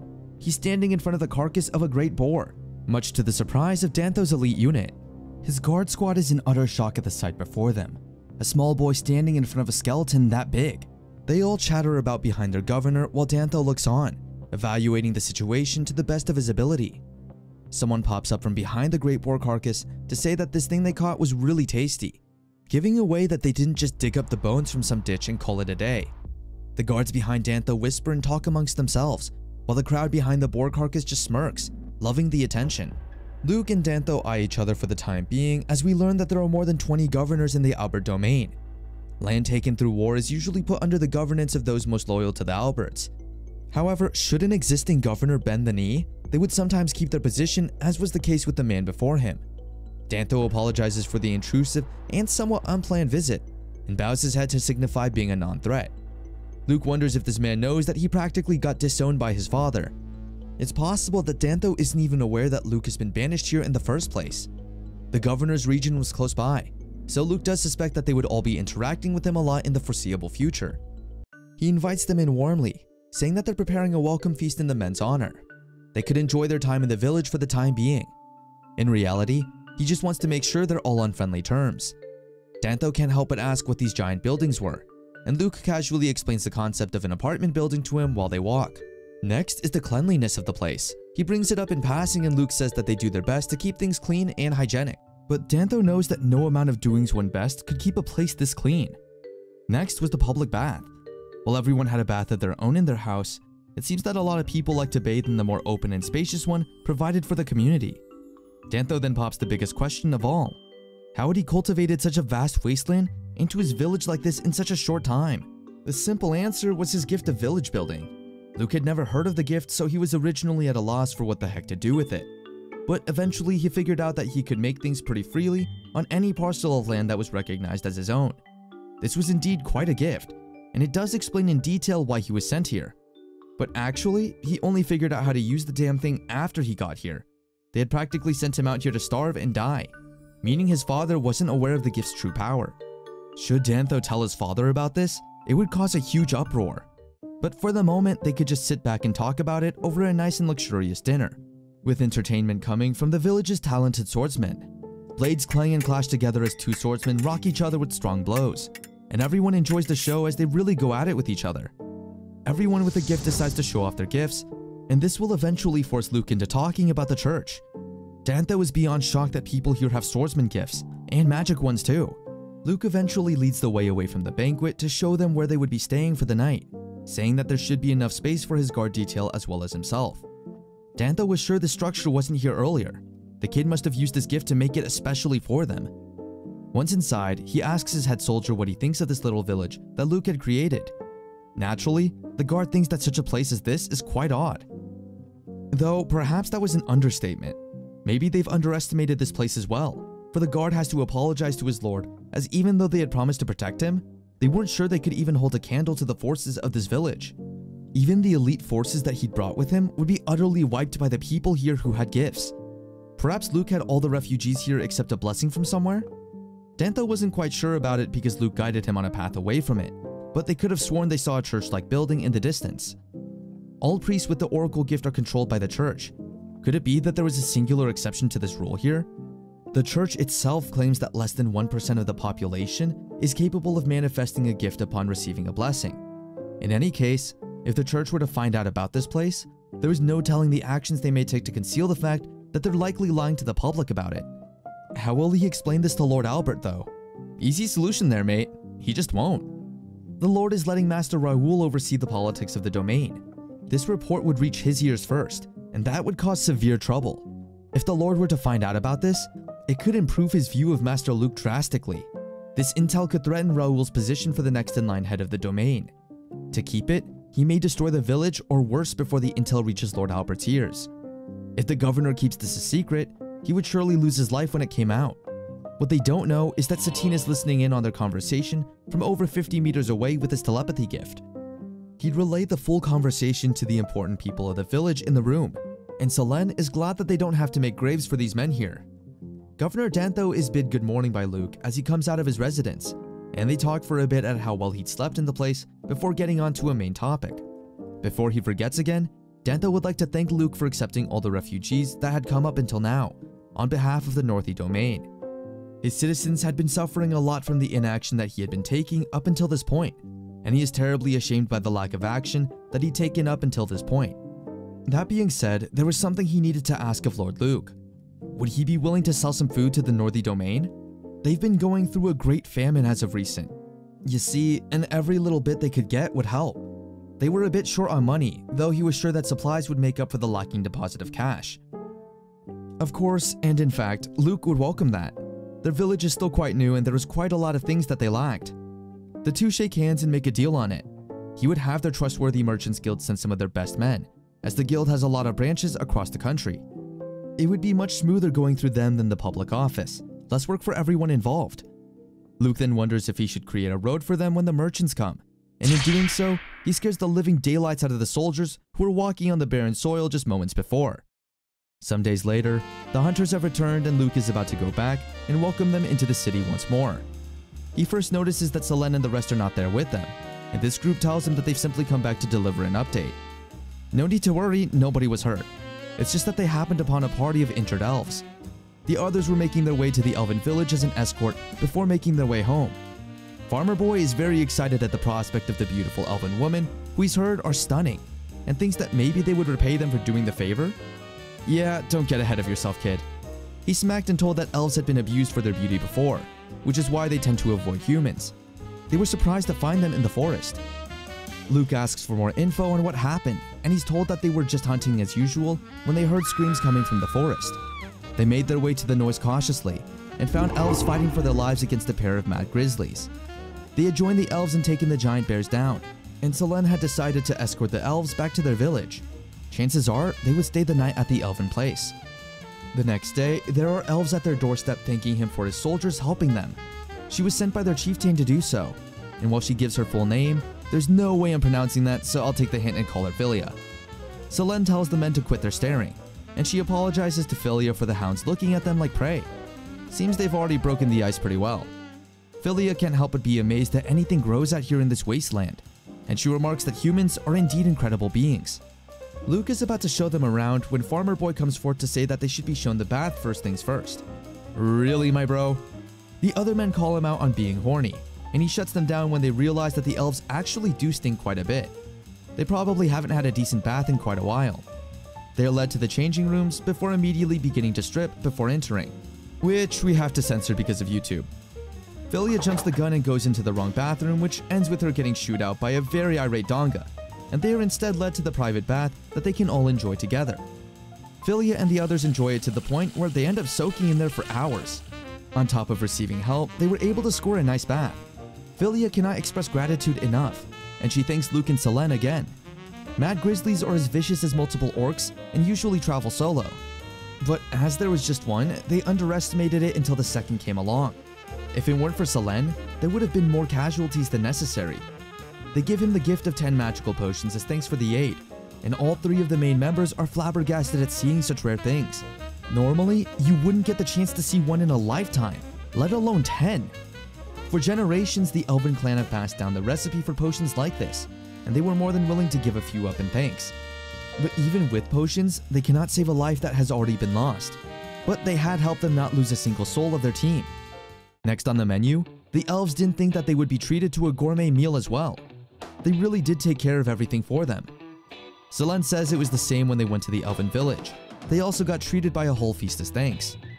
Philia is glad that everyone has let down their guard for the time being, and then says that she would like to use the bathroom. Luke gives her instructions on how to get there, and when she arrives, she sees the porcelain white bowl awaiting her, having zero idea how to use such a thing. I won't detail much about this, but suffice it to say she gets a surprise and screams out in surprise when accidentally pressing one of the buttons on the toilet. She asks how he's making these as she'd like to take one home with her. Good luck with that. And Luke explains that he's used this gift of village creation to make all the facilities that they have within the village. But this also means that should one of the toilets leave the village for any reason at all, it would likely stop working because of a lack of electricity and water. With that, the elven troops are going to set off after another day. But while Luke is waving, he notices that Philia is missing from her group. He asks where she is, and they say that the warrior chief was going to use the toilet before leaving. Oh no. Wait a second. Seems like she's been spending a lot of time there recently. Did she eat something bad? Was her stomach okay for the trip? He'd best go inside and check on her to make sure that she was in tip-top shape. And she's fluffing about with the buttons. Because of course she is. After Philia has her fun in the bathroom, the elven troop leave back for their village with a very tattered looking chief warrior. And directly after this, the governor's tradesmen arrive and begin to unload their cargo. They came to trade the food that Luke had in stock with various things, including but not limited to clothing, household goods, crop seeds, herbs, seasoning, and most importantly, livestock. Everyone is surprised that they had brought such valuable livestock, Importantly, female livestock. But that's just how amazing Teor's vegetables were. Must be the farm boy with a master farmer gift. For now, he should build a livestock shed to keep the new animal pals in, and that he does. It fosters growth, promotes health, and improves fertility, all by the virtue of whatever magic course is underneath the village to make everything work. They all seem to be very happy with this new shed that Luke has made for them, and he leaves the animals under the care of their trusty Nello, whose gift was related to breeding animals. At only age 13, hard worker this one. But what the two boys are more interested in is the fact that they may now be able to eat milk and eggs. The farmer boy says that he'll bring a lot of good food for them, so they should work hard to give them some good produce. Blasting through the leaves at breakneck speeds, an elf is just barely avoiding getting clawed down by a giant orc following it. Meanwhile, in Luke's village, there's plenty of chatter and prosperity going around from the recent trader's visit, and things like fresh eggs and milk are now commonplace, as are more luxurious items like fabrics. Now that they have this kind of thing, the woman wouldn't have to use bedsheets and curtains to make clothing for the village populace anymore. There was a welcome amount of merry taking place all around. At least until Luke got a message that there was an elf approaching their village. It seemed like she was in quite the hurry to get to them as well. The gate opens readily for her and she asks for aid in the quickest way possible, telling them that everyone in her village was in danger and to come immediately. Selene tells her to calm herself and Luke asks what happened, so the elf briefly explains that the orcs had come to attack the village. Selene is stormed by this information as they aren't just any foe. They're tough cookies and would require a lot to take down. It seems that they become very aggressive while looking for food this time around, and while the elves did indeed try fighting back, they were generally outnumbered and overwhelmed by the immense strength. The head of the combat squad, Philia, had told them to abandon the village for the time being. She would buy them as much time as possible. So the little elfess ran and made it all the way here. Luke looks back at his soldiers and Selene nods with Barlet. They would head out to the rescue immediately. Satine is to tell the elven villagers to run this way and inform them all of the situation ASAP. And when the elven girl hears this, she breaks down crying. After Luke's gift level increased, his land size must have increased as well. If he can use facility creation and customization, there should be a lot he can do to help. The only thing he can do right now though is to hope that Philia and the others were within his territory. He makes them villagers, and indeed, they are within his land limits. An orc gets bonked heavily by a stone wall that sprouts out of the ground, and Philia is saved from certain death. She's then informed by Luke through Satine's telepathy that they've chosen to fight with the elves, and were currently guiding the other elven villagers to their safety. She should also be heading this way as soon as she can. Philia apologizes for asking for their help again, and Luke says there's no need for that, as their village could have been next up on the menu anyway. Selene orders all troops to get ready and assume fighting stances. There's at least 30 of these monsters approaching the village chasing the elves, and Selene just says that they'll have to do what they can. Philia is asked to guide the orcs towards them, and she does just that as walls sprout from the ground to trap the orcs. Philia manages to get out of dodge right before the walls come crashing together, trapping the orcs between them. And then the soldiers head out to start doing some work. But they have another problem looming not far behind in the darkness of the bushes, one with tusks. With the orcs defeated and lying dead across the battlefield, Luke and his men assume that the battle is all over now, right? It seems to be so. He checks with Philia to ensure the safety and well-being of all the elves, and there was no major casualties reported among them. Milia calls for the injured to gather in one place for treatment, and Philia is asked if this aggression from the orcs is normal in the season. Does it happen every year? No, not usually. In general, they aren't hunted by orcs as they don't suit the giant pig's tastes. But due to increases in their population, the orcs have become way less selective in what they choose to consume. But it's not just the forest that might be in danger. This village might be a target now as well. There were so many orcs gathered here, and now they went and caused a ruckus, adding to the pigs' numbers. But with the gracious support of this village, even if they were attacked by the Orc King, she feels that they would be alright. You know, you'd think they would learn to watch their words by now. For so you have wished it, so shall it be. A giant roar echoes out of the forest behind them, and a huge orc with 4 tusks comes right out, walking at them all hungry. This wasn't just any orc, of course. It was their king, the biggest, meanest foe they've since faced. Philia takes back her words, as does Selene, and Luke quickly builds a wall to see if he can do anything to halt the monster's progress. Yeah, no. It walks through the rock and stone like wet paper. Luke exhausts all his village points trying to stop the giant, and before he knows it, the beast is right on top of him. Was this game over? Not quite, for the shield bearers come running to defend their little chieftain, and the Orc King smacks claws first into the wall with a bang. 2 people with gifts were still struggling to stop this absolute beast, and they had no time to prepare for anything. At this rate, the village Luke had worked so hard to build would be destroyed within no time. Satine gets asked a favor while the men try their best to hold the king back, spearing it with halberds and all sorts of weapons which have absolutely no effect. The arrows from the elves have zero effect either, and only by virtue of Selene's ice powers is anything done to even damage the big guy. Her ice magic is enough to leave frost growing on it, just like the fight with Doriel, and it glares at her sidelong for this incursion of its wrath. While Selene is trying to keep it busy, the other men try piercing the creature from the back. Needless to say, it doesn't work, but at least the beast was starting to slow down a bit from all the frost crawling around its hide. Or not. It kicks the men away like mere fleas, trying to get them out of its backside. Barlet stops the spearmen from getting hurt, and the king somewhat focuses him while the rest of the men dash in to try helping and get Yeetus Deletus into the air, slamming down hard on the rocky land below. Selene remarks that they were gradually being driven into a corner, and at this rate, they wouldn't make it. They would just suffer more casualties than it was worth. At least, that's how it would turn out if Doriel wasn't released from prison to help with the fight. Doriel is asked why the flying heck he was let out of his cell, and it seems that Luke had used Satine's ability to call him here. He did say he'd lend a hand when times were tough. Selene looks at Luke in almost disbelief, but he says that because things were looking bad, he decided to bet on those words of promise. He had made the right choice, says the bandit leader, but who would have thought that he'd get to tackle the Orc King like this? The creature sees Doriel charging for it and raises a clawed hand to strike.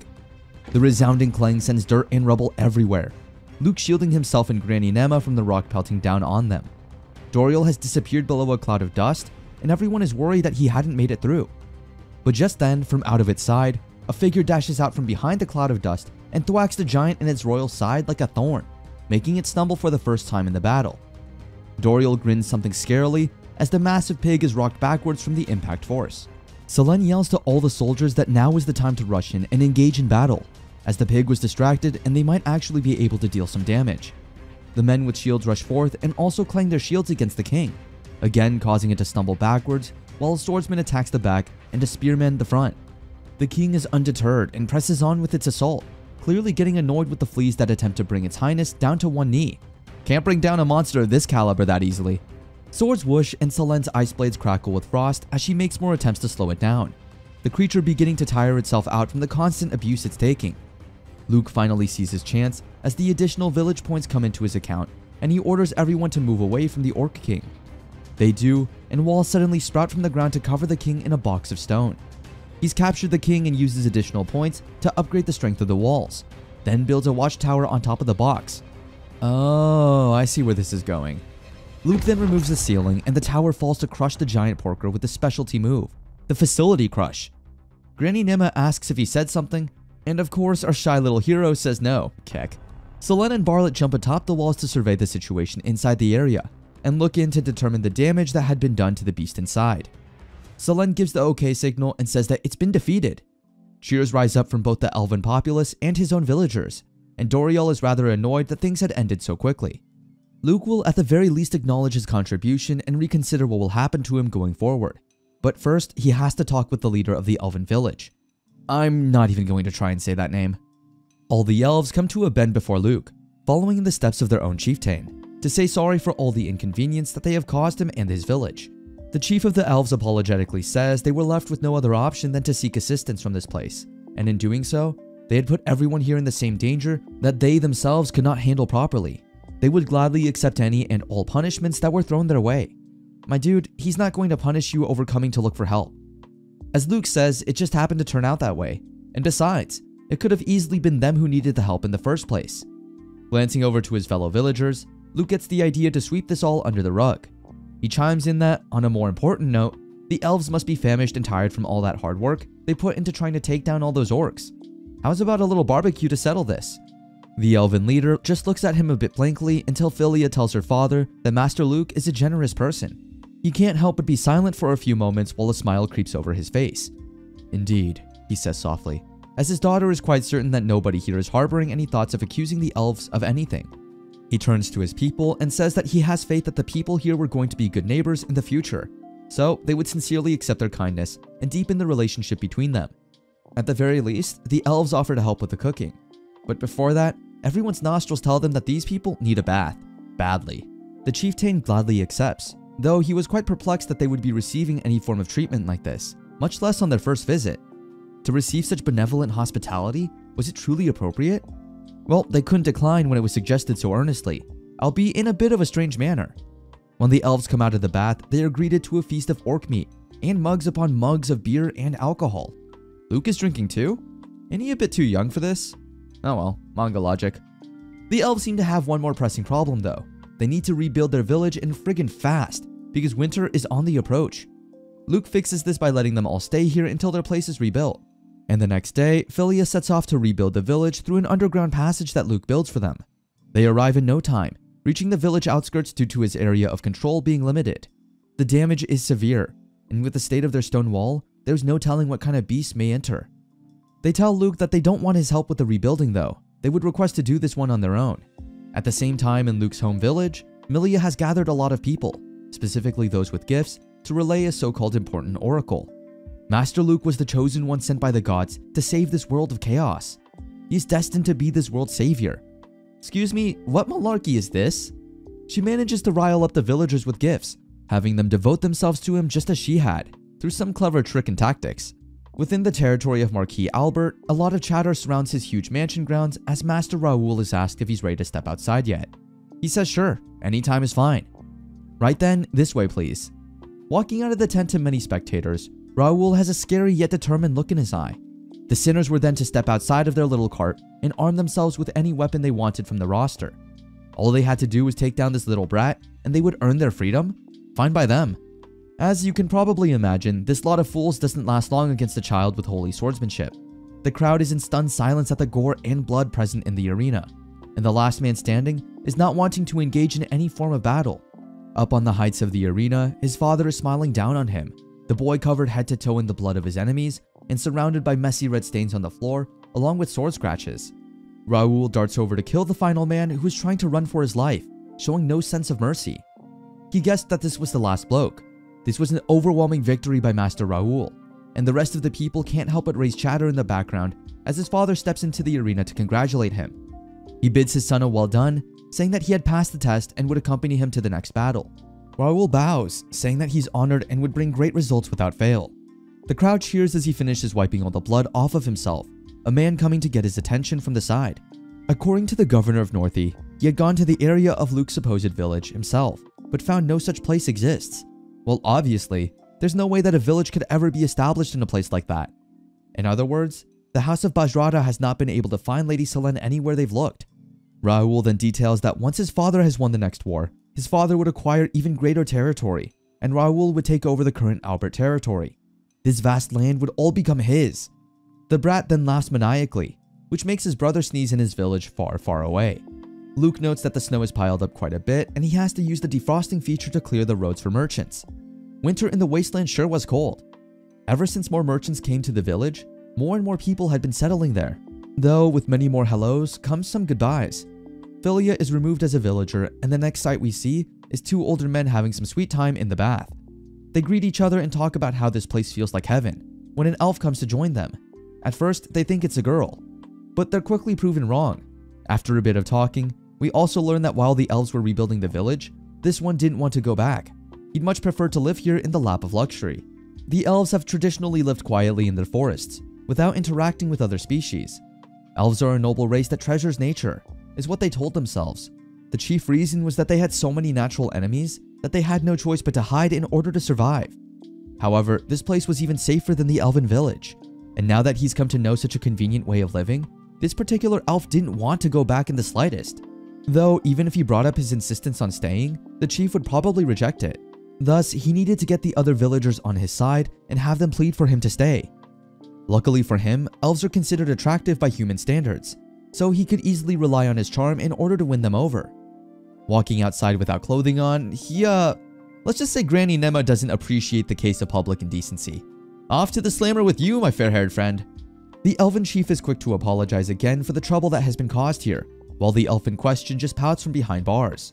When asked how he could do something like this, the elf explains that he just wanted to stay in this village. Luke is surprised, but the elf chieftain says exactly what you expect. It's not that much of a bother though, since this village is made up of immigrants to begin with. Of course, it wasn't an easy decision as that, and they would need to talk it over carefully with everyone else.